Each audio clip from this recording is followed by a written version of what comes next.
this was adapted from one of my favorite graphics, from the NSCA, the National Strength Conditioning Association.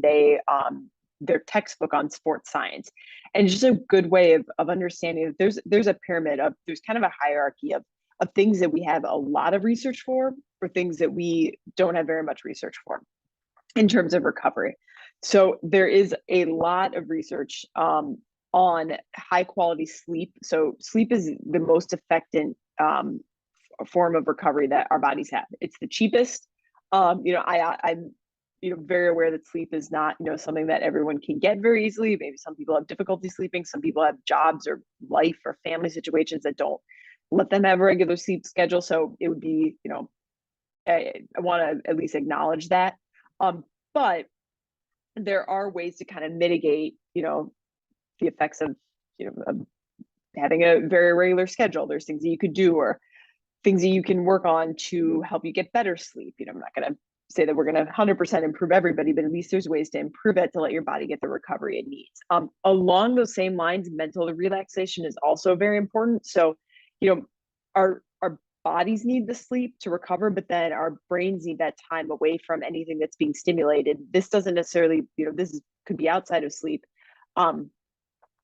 Maybe stepping away from our phones for a little bit, or not watching a very intense TV show, or whatever it is, that is going to let you get the mental relaxation and recovery that you need as well. A lot of sports include a lot of decision making and things in it, like for example, basketball or soccer or football.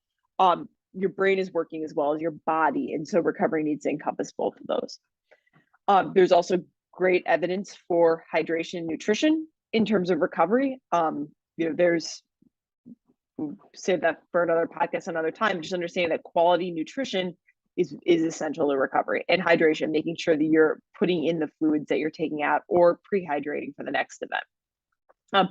There's some research, not a ton, and some conflicting research on active recovery, of stretching, of like ice baths, of heat at the same time. Like I said, there are studies that are conflicting. There are some studies that say that those things are great things. There's some studies that show that those things are not great things. So take those kind of with a grain of salt. Use them if they feel good, but just understand that we're just not sure. Honestly, we aren't sure.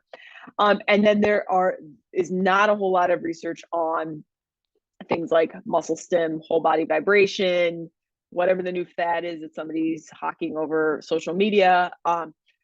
Just understand that just because somebody's telling you that this is a good recovery method, there really isn't a ton of research backing it up. There's probably no research on some of these things backing it up. And not to say that maybe they are really good, but we just don't know. We can't put a lot of weight in it.